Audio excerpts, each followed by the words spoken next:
కావున నేను అపేక్షించు నా ప్రియ సహోదరులారా, నా ఆనందమును నా కిరీటమునై ఉన్న నా ప్రియులారా, మీరు ప్రభువునందు స్థిరులై ఉండుడి, కదలని వారుగా, స్థిరులుగా, ఎల్లప్పుడూ ఆసక్తి గలవారుగా, ఎల్లప్పుడూ పచ్చగా ఫలిస్తూ ఒక చెట్టు వలె ఉండాలని పౌలు భక్తుడు కోరుతున్నాడు.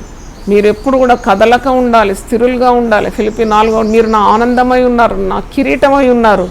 కాబట్టి మీరు ప్రభువునందు స్థిరత్వం కావాలి, ప్రభువునందు స్థిరులుగా ఉండాలి. ఇప్పుడు ఇవన్నీ మరి గందరగోళం చూసినప్పుడు దేవుని మీద విశ్వాసం కొందరు కోల్పోతున్నారు. కానీ విశ్వాసమే నిన్ను రక్షిస్తుంది, విశ్వాసమే నిన్ను స్వస్థపరుస్తుంది. నీవు విశ్వాసము లేకుంటే చాలా బలహీనంగా అయిపోతావు, ఆత్మలో శక్తి ఉండదు నీకు. You become so spiritually weak that you cannot encounter any difficulty in your life. కనుక దేవుని యందు విశ్వాసం ఉంచువారు they enjoy abundant strength from God. అంటే అవధులు లేకుండా దైవ శక్తిని వారి జీవితంలోకి వారు ఆహ్వానిస్తున్నారు.